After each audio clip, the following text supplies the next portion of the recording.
Hey guys. Ooh, okay. Full house. There we go. We figured it out. All right.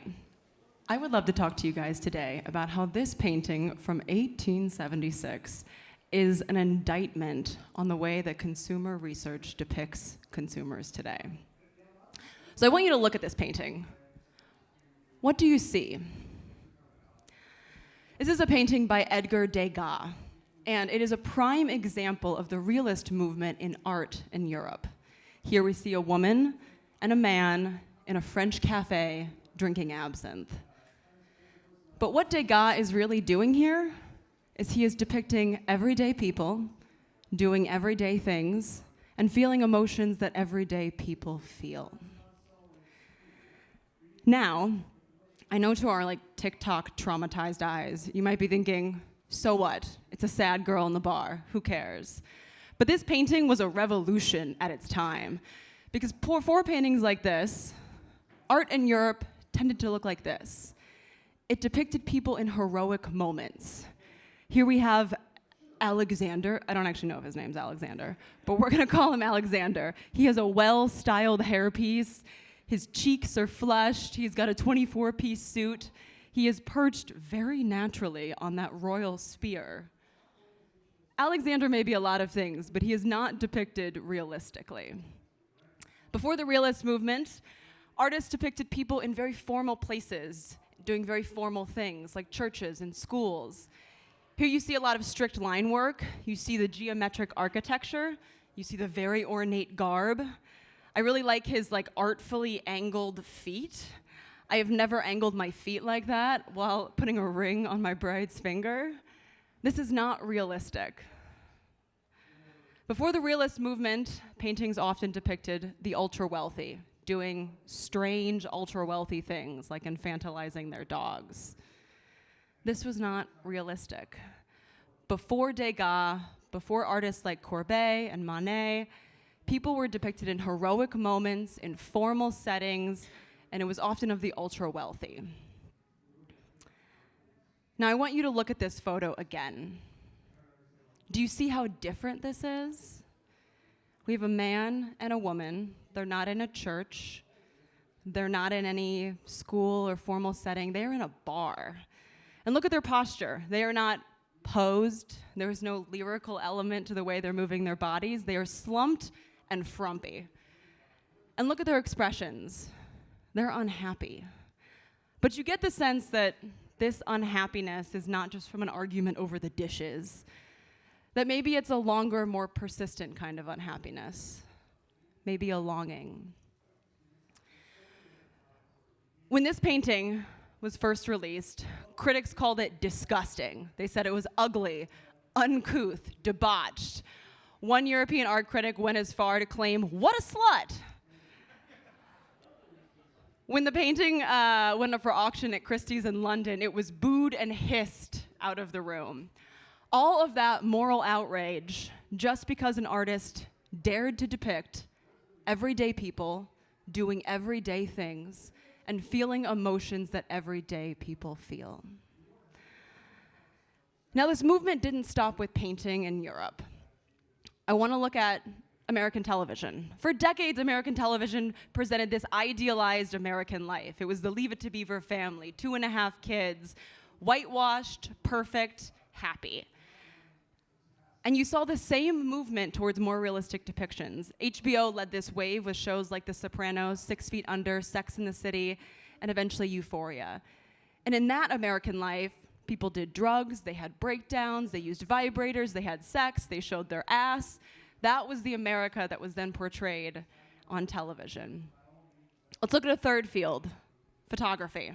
Again, very formal settings, very posed photos, strange rich people looking strange and rich.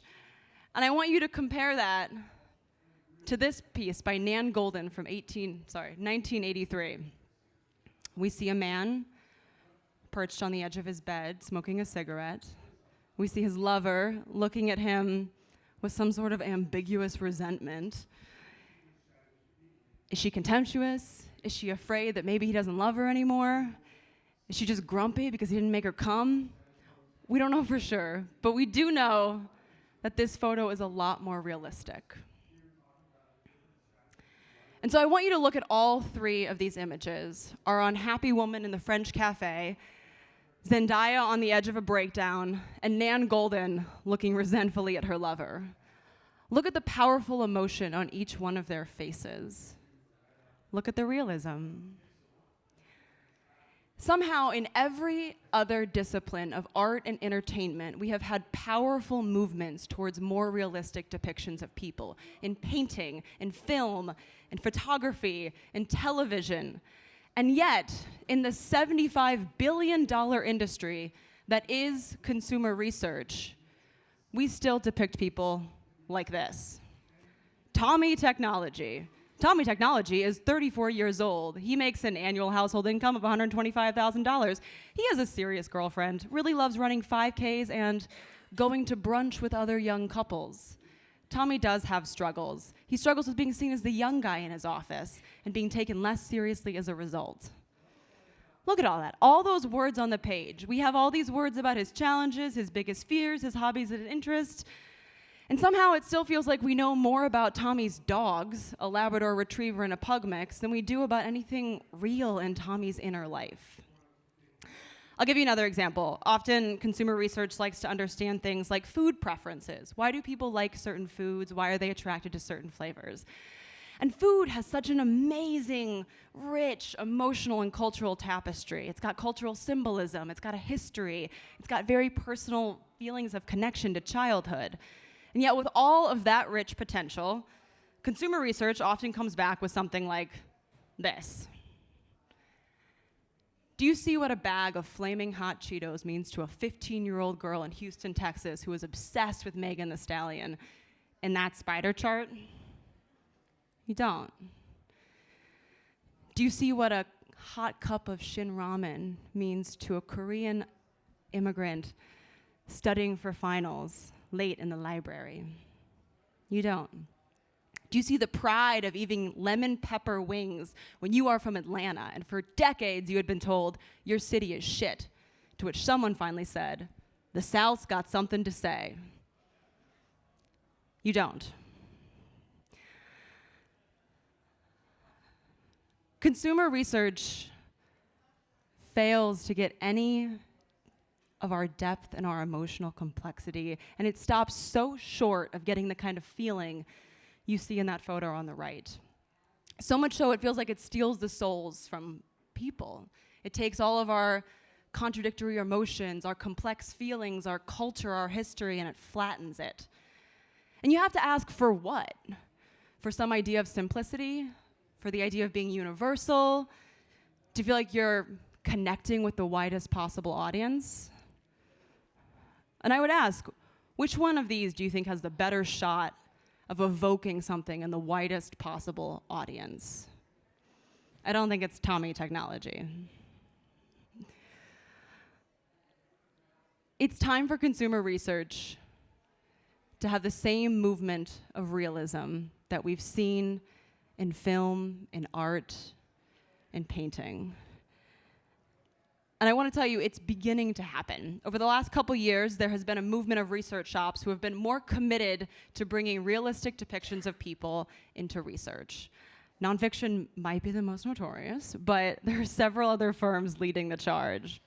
And so I want to spend a few minutes to look at what can this kind of realism actually look like in the categories you care about, to the audiences you speak to the clients that you're interested in. What would it look like in our world?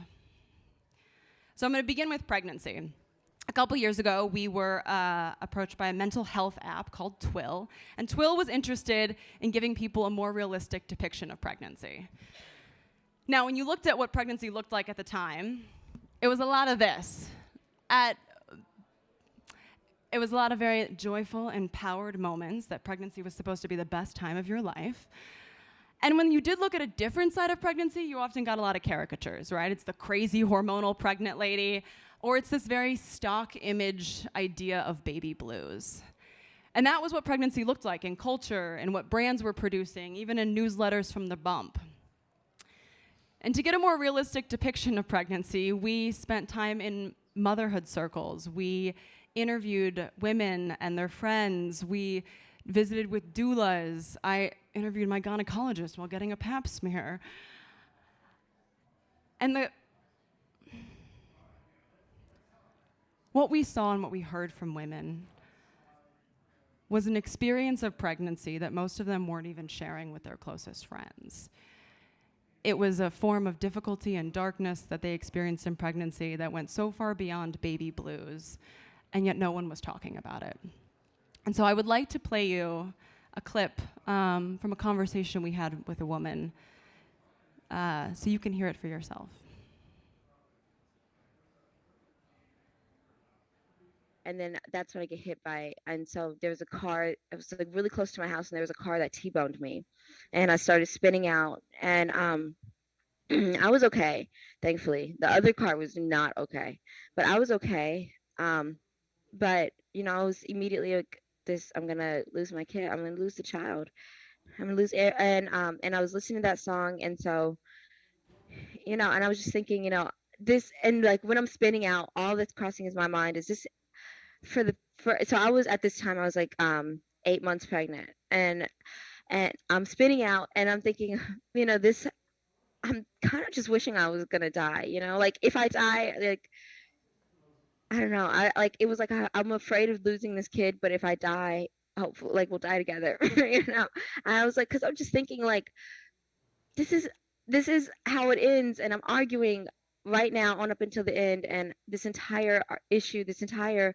pregnancy has been anger, and like feeling isolated and alone, and crying in bathrooms by myself, and like looking at myself in the mirror, and just like asking God why.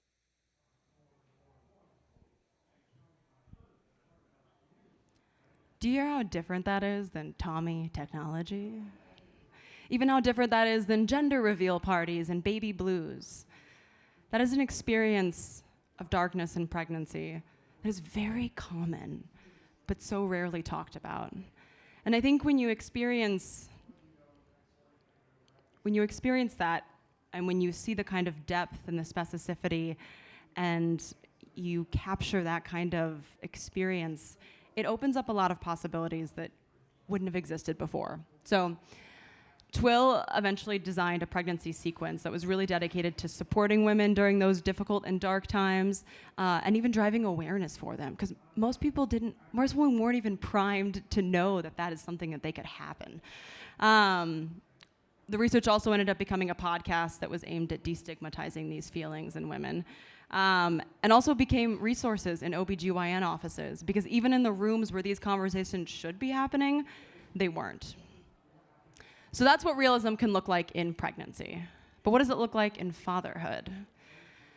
So for decades in America, there's been a long history of public service campaigns aimed at getting dads more involved in their kids' life. They're aimed specifically at what the literature would call a low involvement father. And a lot of these campaigns and the research that went into them really emphasizes the point that we need to tell fathers how important they are in a kid's life. We need to show them how much they matter in the arc of a child's development. Well, we decided to go talk to fathers directly. We visited halfway houses, we went to fatherhood classes, we went to rehabilitation facilities, we interviewed fathers, we interviewed their children, we interviewed their partners, we interviewed their exes, we talked to parole officers and family court officers and social workers. And I think one of the most profound things we found was that most fathers know how important a father is, because most fathers who are not very involved in their kid's life didn't have a father themselves. They understand just how big of an impact a father can have. That wasn't what was happening. Many of them, when they got into the act of fatherhood, ran up against obstacles that at times felt insurmountable. They felt wrung out by the family court system. They felt they were in relationships that were difficult. They were struggling with addiction issues. They were struggling with incarceration issues. And we heard a lot of stories like this. I was scheduled for a supervised visit one weekend when I was still an active addict. I got around the corner from the library, but I was so high. It didn't feel good. So I turned around and walked away. I had a second chance, and I blew that one too.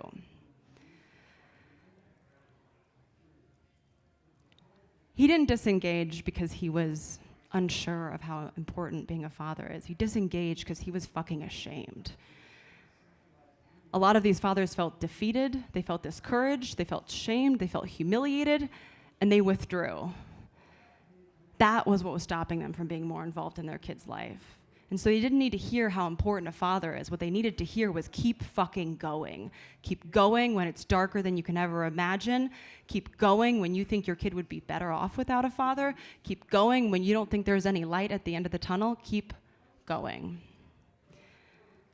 And so that work led the Ad Council to rethink how they were reaching out to fathers. It ended up turning into a more emotionally realistic documentary that was focused on the struggles of challenges of fatherhood. And that documentary is currently airing in fatherhood classes around the country. All right, I have one last example for you. Fatherhood and pregnancy, it's easy to see how, I think, emotional those topics can be. So let's look at something that maybe is a little bit less obvious, like field trips. So we all know Disney, great youth marketers. Disney has a division of their work where they work with teachers to create educational field trips for middle school and high school students. And at the time, I think the assumption around field trips is that the decision's not very emotional. Field trips are normally just a way to extend the curriculum. So if you're in social studies studying Andrew Jackson, you go to the Andrew Jackson Library. But we wanted to get to what is the realism here? What is the hidden emotion that is driving teachers around field trips? And so we traveled the back roads from New York to Georgia. We sat in classrooms. We gossiped with teachers in their lunchrooms. We interviewed principals and vice principals. And I think one of the most surprising things was that teachers were way more obsessed with field trips that could actually help them understand career opportunities for their kids. That they were terrified that most of their kids were never going to get the exposure to all of the different types of careers that could exist. And that was very different than what everyone assumed. People told us things like, our kids don't understand the jobs out there. They just think there's a teacher or a firefighter. Meanwhile, there are people like testers who shoot frozen chickens out the windows of airplanes to test durability. That's how many crazy niche jobs there are. There are 40,000 available jobs in STEM, but most of our kids will never know those even exist.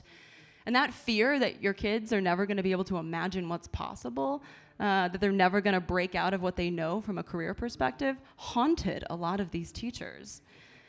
And so that insight ended up inspiring Disney to rethink their whole program and launch something called Disney Imagination Campus. And today, I think around 10,000 kids a year get exposure to different leadership skills and STEM skills through Disney. All right, so we've looked at what does realism look like in art. We've looked at what can it look like in the work that we do today. And I want you to know that if you have the hunger to do this kind of the work, if you look around the world, if you look around at the conversations you have in conference rooms, and the PDFs that end up in your inbox, and the advertising that you see, and the advertising you create, and you are haunted by a lack of depth, by a lack of realism, you can begin to do this kind of work today. And I have 2 pieces of advice for you if you do. The first one is to go anywhere you need to go, to think about the kind of person that you need to understand, that you need to feel, and go. Where do you go to feel what they feel? Where do you go to experience what they experience? We have such these limiting beliefs about what we think we're allowed to do. And you can go anywhere. You can get into a lot of places you didn't think you could ever get into. And it doesn't tend to cost the money or the time that you often think it does. It has led us to some kind of crazy places. We have gone unchaperoned into prisons to understand isolation in the inmate experience. We have watched families fight at dinner to understand family connection. We have interviewed convicted bank robbers in order to understand how to reform retail banking. We have gone rollerblading with Atlanta rappers. I have been thrown up on by Atlanta rappers. We have kissed fish and chased fairies in Newfoundland to understand what parts of Newfoundland folklore connect with Gen Z. We have descended into the depths of Spotify playlists to find all of the weird and dark emotions that people chase with music. And we have spent time with male and female escorts to understand intimacy issues in America. And now I think it's easy to look at all of these examples and think like, oh, it's just about the crazy places that you go. It's about immersion, it's about ethnography. But there's a deeper secret to doing this kind of work, that it's not actually about ethnography. It's not about whatever idea of empathy you've been taught, because it's not actually about the places you go or the techniques you use. The real secret to doing this work is being fucking possessed. And the kind of possession I am talking about is almost spiritual. It is an inner commitment to do whatever it takes to climb inside the lives of your audience.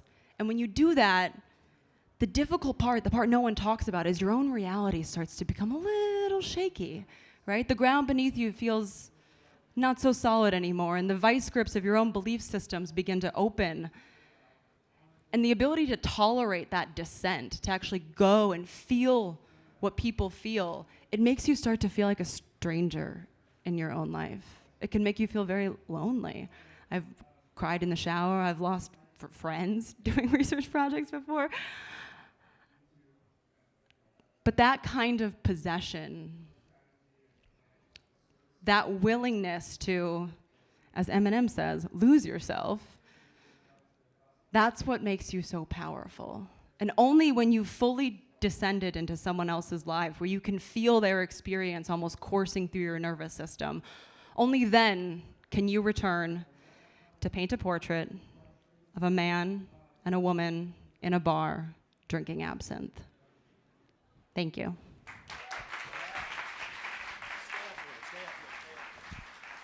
Stay up here. Brilliant. Oh, wow. We have about time for about a couple of questions. Would anybody like to ask Lindsey anything about what she's talking about? Just raise your hand. Whatever she was talking about? Or just anything, like about, I don't know, what she's watching these days. Or, yeah. Oh, how do we do this? Do we do this with my mic? Or maybe I'm supposed to do this. Okay. Yeah, I think I'm supposed to do this. All right, go ahead. Thank you. So kind of just a stream of consciousness, but I work in the luxury industry, and it's all very aspirational, and I think realism is often lacking, especially in luxury. So I'm just wondering, because I feel like there's a lot of conversations at my company. I work in wine and spirits for premium brands. But their question is like, how can we expand to an everyday consumer, but still demand this, still present ourselves, in alignment to our heritage, our products, and what we stand for in luxury. So like, how do you become more realistic in, I guess, marketing or just connecting to your consumers when you're also trying to preserve your brand's image? Yeah, great question.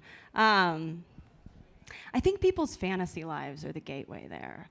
Like, and I don't know enough about luxury marketing to say anything smart here, but I will tell you that when I was younger, one of the first luxury purchases I ever made was a bottle of Tom Ford perfume, and I picked that flavor of tobacco vanilla, which cost way more than I'd ever spent on anything, because I started Googling sexy perfumes, sexy, mysterious perfumes. How do you smell sexy and mysterious, right? And like that's aspirational for sure, but that's not the kind of thing that normally exists in luxury research, right?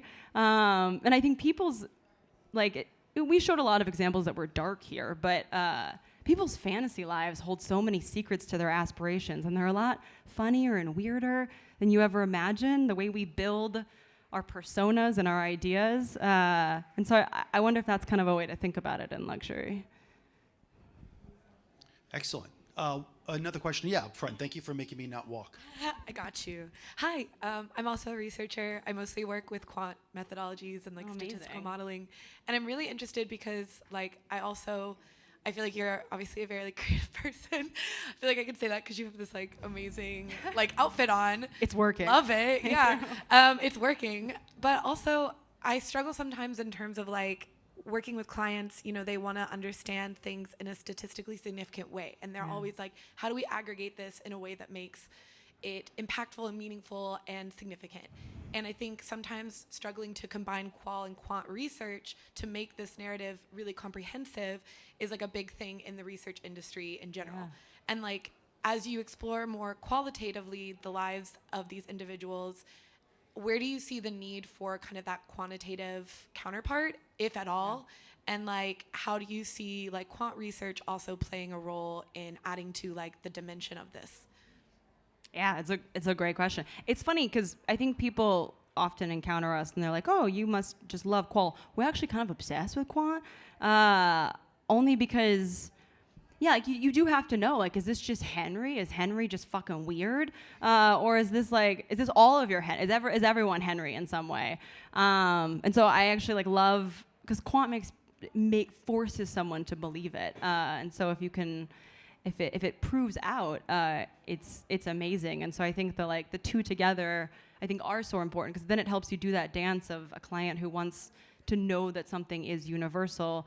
I think there's also like there's certain types of quant that like flatten the person, but I think there's maybe like kind of more mischievous ways to do quant that help you hold on to some of that texture and find the parts of what you're trying to say that are maybe more universally quantifiable versus what needs a 45-second audio for you to really feel it. But yeah, I think it's funny that there's like a war there, because I actually feel like it's beautiful. Yeah, because it can get someone to believe that thing is more universal than they might expect. Yeah, I want to add one thing to that, which is sometimes if you add the interestingness of the question, might attract people to answer it even in quant thing. A lot of times we like flatten things out in ways that are just like boring. People just click. But it's like, wait a second, pregnancy, it's terrible. Go on, and you start answering. Right, or they're like, that could never be asked in a quant capacity. Yeah. That's a great, how to reimagine quant. Yeah. Okay, well, I'm sorry. Part of my role here is timekeeper, so we have to kick Lindsey off the stage. But everybody, thank Lindsey very much. That was brilliant.